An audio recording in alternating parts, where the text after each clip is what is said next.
원기 105년 원불교 생명윤리 세미나 녹화 진행하고 있습니다. 세 번째 발표는 아무도 죽지 않는 사회, 의학 발전에 따른 변화와 윤리적 문제를 주제로 김영전 위원님께서 해주시겠습니다. 김영전 위원님은 원광대학교 병원 가정의학 전문의이시면서 의과대학 의학과 교수님으로 재직 중이십니다. 원불교 정토회원이시면서 서울대학교 교육공학 박사로서 탈북의사교육, 건강증진, 전문성 개발, 교수 개발 등 교육 분야에도 관심을 가지고 활발한 활동과 연구를 진행하고 계십니다. 김영전 교수님을 다음 발표자로 모시겠습니다.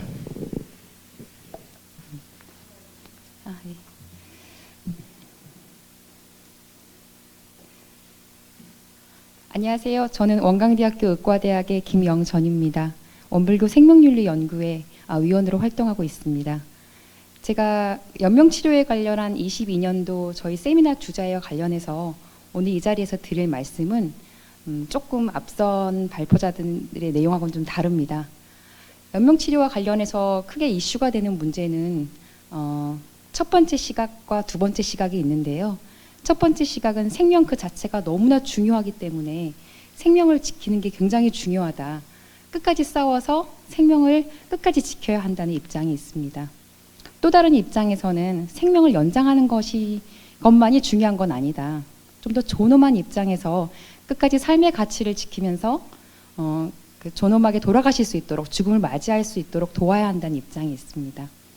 이 두 가지 입장은 실제로는 생명이 끝이 있는 죽음이 절대절명의 진리라는 것을 전제로 합니다.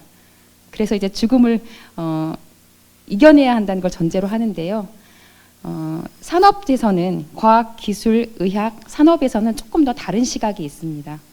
죽음은 거부할 수 없는 운명이다가 아니라 죽음은 언젠가는 선택할 수 있는 문제라는 시각이 있습니다. 제가 오늘은 그 이야기를 한번 소개해 드릴까 합니다. 아무도 죽지 않는 사회라는 책에 이제 이브 헤럴드가 지은 책인데요. 미래 사회를 이렇게 묘사하고 있습니다. 어떤 한 인간이 지금 현재 250살인데요. 30대로 보이고 30대처럼 살고 있습니다. 50대에 심장병을 앓았지만 이제 마라톤을 뛸 정도로 심장이 튼튼합니다. 왜냐하면 인공심장을 이식했거든요. 당뇨병에도 걸렸지만 100년 전쯤에 인공췌장을 이식해서 완치되었습니다. 꿈 같은 얘기죠. 사고로 한쪽 팔을 잃었지만 더 힘이 세진 인공팔을 얻었습니다. 이 팔은 진짜 팔처럼 보이기도 하고 진짜 팔보다 기능과 근력 면에서 아주 우수합니다.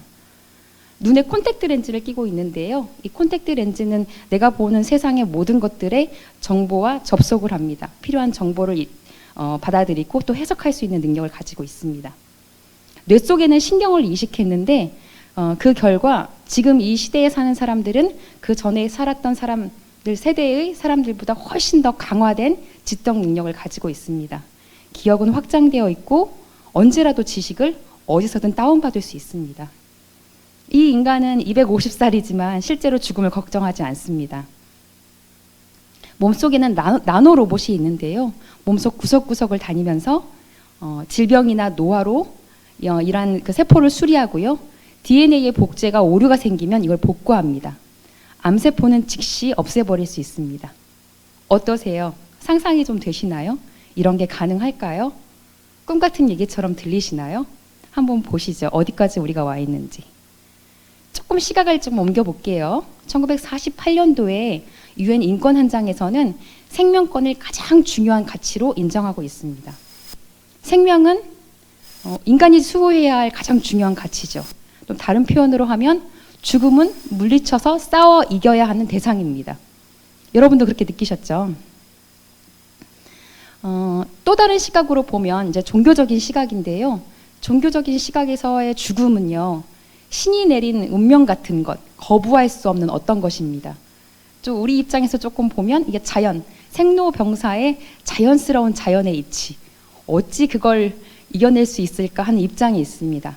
이건 종교가의 입장이고요. 일반인들도 상당 부분 이런 분에 동의하는 것 같아요. 하지만 과학, 기술, 거기에 자본이 합쳐진 산업에서는 죽음을 다른 시각으로 봅니다.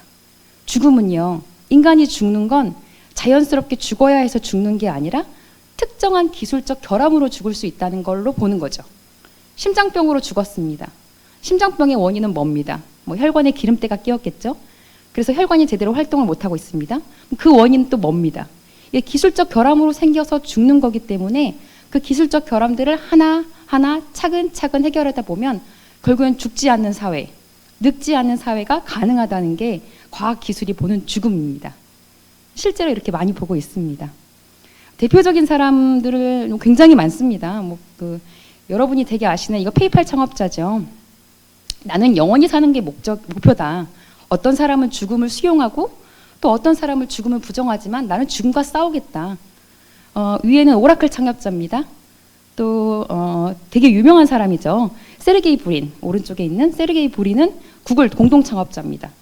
모두 다 노화와 장수를 위해, 불멸을 위해 싸우겠다고 선언하고 투자하고 있습니다. 대표적인 기업은 구글이죠. 15조 달러를 지금 죽음과 싸우겠다, 죽음의 문제를 해결하겠다고 예산을 투입하고 있습니다. 가능할까요? 구글의 공학 책임자이자 미래학자인 레이 커즈와일은 수명 탈출의 속도를 얘기한 바 있습니다. 지금부터 10년 후면 과학이 우리의 수명을 1년씩 연장할 것이다. 10년 후면 재생의학이 발달하고 나노의학이 발달하면서 우리 몸을 하나씩 다 고쳐나갈 것이다. 그래서 10년 후에 나는 10년 전에 나와 비교해서 크게 떨어지지 않을 것이다. 결국에는 수명에 대한 정해진 수명을 탈출할 수 있는 기반을 마련할 것이라고 얘기합니다. 혹자는 2200년, 2100년, 지금 레이 커즈와는 2050년 정도면 이런 걸 꿈꿀 수 있다고 얘기합니다. 30년밖에 안 남았어요. 가능할까요? IT 기업뿐만 아니라 제약회사도 노화와 불멸을 위해 많은 연구력과 자본을 투입하고 있는데요. 구글은요, 알파벳의 자회사죠. 또 다른 자회사인 칼리코를 설립을 했습니다. 이 칼리코이는 NIH, 국립보건연구소의 예산과 거의 맞먹는 금액을 노화 연구에 쏟아붓고 있어요. 유전공학의 측면에서 제가 잠깐 소개를 드리면 그림에 보이는 벌거숭이 두더지 쥐는 일반 쥐보다 한 10배 정도 오래 삽니다. 암도 발생하지 않고요. 그리고 통증도 없습니다. 그래서 이런 특징을 가진 유전자가 무엇인지 연구를 하고 있고 결과들을 내고 있습니다. 효모는 늙은 세포에서 새로운 세포가 나거든요. 그러니까 하지만 그게 이제 어떤 특징을 가지고 있는데 유전적인 어떤 물질들이 있겠죠. 그래서 유전공학에서는 이런 부분에 굉장히 많은 돈과 연구력을 투입하고 있습니다. 결과물도 나오고 있고요. 유전공학뿐만 아닙니다. 인간의 몸이 노화가 되면서 특정 기관이 제대로 역할을 못하고 결국에는 사막에 이르게 한다. 이 논리를 좀 깰 수 있는 또 다른 접근 방법 중에 하나는 장기들을 대체하는 거죠. 훨씬 더 지금 가지고 있는 장기보다 훨씬 더 기능이 강화된 장기로 대체할 수 있다고 믿는 거예요. 여기에서 투입되는 건 공학입니다. 그래서 유기체인 우리 몸에 공학적 접근을 통해서 충분히 해결할 수 있다고 보고 있습니다. 우리나라 회사예요. 이 의수는 만들어라는 회사인데 예전에는 의수라고 하면 그냥 공간만 차지하는 손처럼 보이는 그런 의수였잖아요. 지금은 충분히 움직일 수 있고 기능을 할 수 있어서 일반 인간이 가지고 있는 손과 거의 유사한 정도 수준으로 기능할 수 있는 의수를 상용화시키려고 좀 노력하고 있습니다. 가운데 있는 건 인공 눈입니다. 안구. 홍콩 회사에서 만든 건데요. 이것도 지금 현재 우리의 눈을 대체할 수 있는 걸로 얘기되고 있어요. 가장 중요한 접근은 또 나노 로봇입니다. 나노 로봇은 생명체의 가장 최소 단위인 세포 단위에서 DNA 복제하고 문제가 생긴 세포를 제거하는 그 역할을 합니다. 온 혈관에 수십억 개의 나노 로봇이 돌아가면서 우리가 질병을 느끼기 전에 질병의 낌새가 보이는 유전자, 질병의 낌새가 보이는 세포들을 알아서 처리해주는 이 나노 기술은요. 나노라는 표현이 너무 익숙할 정도로 의학, 과학, 공학 학자들이 이제 매진하고 있는 분야입니다. 현실화될 수 있을지는 이제 시간이 좀 걸리긴 하는데요. 이렇게 노력하고 있습니다. 제가 조금 정리를 한번 해봐 드릴게요.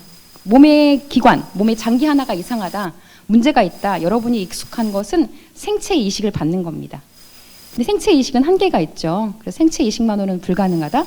그래서 기계적인 장기로 대처합니다. 인공 심장을 만들고요. 인공 신장, 콩팥 을 만듭니다. 인공 달팽이관도 만들고요. 인공 눈도 만들고 인공 췌장도 만듭니다. 진짜 만들 수 있냐고요? 네, 만들고 있습니다. 아, 그렇게 만든다고 하는데 나는 한번 본 적이 없고 우리나라에선 안 하잖아. 이렇게 물어보시는 분들이 계세요. 이건 이제 산업이기 때문에 연구자적 입장에서 가능하다는 것하고 이게 수요와 공급이 맞아서 산업에서 쓸 수 있는지하고 좀 다른 문제입니다. 그래서 기술적으로만 말씀드리면 상당히 거의 잘하고 있다. 그래서 연구자적 입장에서 이렇게 말씀을 드립니다. 가능하다는 보고들은 워낙 논문이나 이런 데서 많이 나왔기 때문에 이것뿐만 아니라 생체공학이 발달하면서 이전에 말씀드린 인공의수, 손, 팔, 골격들을 훨씬 더 강화된 입장으로 만들고 있고요. 그냥 강화된 것뿐만 아니라 이것이 뇌의 신경과 연결해서 내가 생각만 해도 팔로 움직이고 생각만 해도 움직일 수 있도록 하고 있습니다. 이것도 조금 그렇다. 나는 생체 장기를 원한다. 세포에서 만들어야지 어떻게 유기체가 아닌 비유기적인 물질로 장치로 하냐. 네, 이것도 가능합니다. 실험실에서 자신의 체세포를 이용해서 생체 장기를 만들어서 이식할 수 있는 기술들도 개발되고 있습니다. 이것도 조금 못마땅하다. 나는 내가 죽을 수 있는데 나랑 똑같은 복제인간이 가능하지 않을까. 실제로 실험실에서는 가능합니다. 유전자 편집 기술도 가능하고요. 체세포를 그대로 복제해서 나오는 것들도 상당 부분 그 연구 결과가 나와 있는 걸로 알려져 있습니다. 물론 윤리적인 문제 때문에 그게 현실화되거나 사용하는 것은 좀 제한이 있긴 합니다. 이거는 브레인 컴퓨터 인터페이스라는 건데요. 이 우리나라 관동대, 카톨릭 관동의대에서 발표한 겁니다. 원숭이를 교육을 시켜서 저기 있는 공을 잡도록 하는 건데요. 원숭이의 뇌에 미세 전극 칩을 투입을 한 다음에 원숭이 생각으로 나 공 잡고 싶은데 하고 생각을 하면 그거를 한참 멀리 떨어져 있는 손 모양의 기계가 공을 잡는 겁니다. 대단하죠? 이게 어떤 면에서 대단하냐면 그냥 내 몸에 부착되어 있는 그 손이나 다리가 움직이는 게 아니라 나와 굉장히 많이 떨어져 있는 다른 곳에서 내 생각만으로 움직임을 조절할 수 있다는 겁니다. 실제 이 정도로 지금 성공이 있습니다. 구체적으로 보면 칼텍에서 캘리포니아 공대에서 환자의 그 팔을 붙인 후에 생각만으로 움직일 수 있도록 해서 시연한 바가 있고요. 그 다음에 사이베슬론이라고 신체 장애가 있는 그 사람들의 어떤 그 운동 경기 같은 거 대회인데 여기서 이렇게 주머니에 이렇게 손 넣고 있죠. 머리에다가 그 전극을 붙인 후에 다른 물건들을 움직여서 생각만으로 움직여서 경기를 하는 내용입니다. 아, 이거는 지금까지 그 소개해 주신 건 제가 소개한 건 실험실 사용해서 가능한 거고 일부만 가능하다. 이건 국가적인 제약이 좀 있지 않니? 인간의 몸의 생체의 어떤 걸 이식한다, 공학적인 접근을 한다. 이것에 대한 패러다임도 조금 바뀌고 있습니다. 제일 대표적인 나라는 스웨덴인데요. 스웨덴은 화폐 없는 사회를 주창하면서 인간 생체, 이게 손에 보이시죠? 이게 손뼈인데 이게 칩입니다. 여기 칩을 여기에 이식했습니다. 칩을 이식해서 모든 그 정보들을 제공하고 있습니다. 편의점 가서 페이도 하고요, 지불도 하고요, 지하철에서도 손을 두면 바로 페이가 됩니다. 지금 하고 있냐고요? 네, 지금 하고 있습니다. 물론 윤리적인 문제 때문에 그 개인이 선택할 수 있도록 하지만 스웨덴은 이걸 도입하고 있어요. 그러니까 인간 신체 내에 공학적인 건 건강한 인간입니다. 환자가 아니라 이런 걸 생체 칩을 이식해서 실제로 활용할 수 있는 게 상용화 되고 있습니다. 근데 이런 얘기를 조금 더 말씀을 드리고 싶은데요. 지금 우리 이 그림에서 보면 컴퓨터나 같은 그 기계들을 보면서 우리가 활용하고 있습니다. 우리 여기까지 왔죠. 근데 어떤 사람들은 몸에 어떤 걸 장착하면서 훨씬 더 인간의 기능을 강화할 수 있는 지적으로도 강화되고 신체적으로도 강화된 걸 활용하고 있습니다. 멀리 있는 것도 보고 자료도 전송받죠. 또 어떤 사람들은 일부는 신체 장기 기관을 공학적인 그 장기들이나 이런 것들로 대체해서 활용하고 있습니다. 이 다음 단계는 어떻게 갈까요? 좀 고민해 볼 문제가 아닌가 싶습니다. 이런 면에서 지적하고 있는 게 트랜스 휴머니즘인데요. 인간의 신체와 정신을 극한까지 강화시킬 수 있도록 기계나 과학 기술의 내용을 충분히 활용하자라는 움직임입니다. 예전부터 있었는데 최근에 더 각광받고 있어요. 각광받고 있는 이유는 가능해질 것 같거든요. 예전에 불묘를 얘기할 때는 꿈나라 이야기처럼 들렸지만 지금은 상당 부분 가능하다. 이런 게 입장입니다. 물론 이런 기술들이 적용이 되면 기술을 적용하는 그 계층과 적용하지 못하는 계층 사이에 문제가 생긴다. 이제 프란시스 후쿠야마는 이런 부분의 문제점을 지적하기도 했습니다. 우리가 같이 논의해봐야 할 문제죠. 자, 다시 이제 처음으로 돌아가 보겠습니다. 저는 이제 연명의료를 고민하면서 연명의료의 고민에 지금 우리의 논의의 쟁점은 죽음은 극복할 수 없는, 거부할 수 없는 운명이라는 걸 전제로 했습니다. 이제 여러분 어떻게 생각이 좀 바뀌셨나요? 저는 이제 미래의 과학이나 의학, 공학의 기술 발전을 공부하면서 의외로 인간의 평균 수명이 늘어날 테고 자연 수명도 늘어나면서 어느 순간 죽음을 극복하는 그 과정 속에서 죽음은 거부할 수 없는 운명이 아니라 선택의 문제가 될지도 모른다는 생각을 했습니다.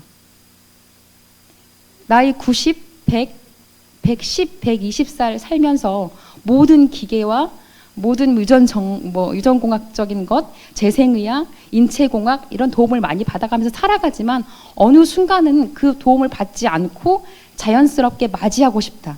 그런 도움을 거부하고 싶다, 안 하고 싶다라고 선택해야 되는 문제죠.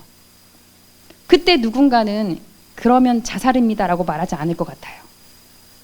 지금은 사실은 그런 도움을 거절하는 많은 것들이 삶에 대한 경외로움, 경외심이 적은 것처럼 평가되기도 하거든요. 근데 이때쯤이면 나는 이제 그만 그 기계의 도움을 덜 받을래. 난 이제 아무 장치도 하지 않을래. 그냥 자연스럽게 원래 태어난 그 세포대로 살아볼래라고 얘기할 수 있는 선택의 문제가 아닌가 싶습니다.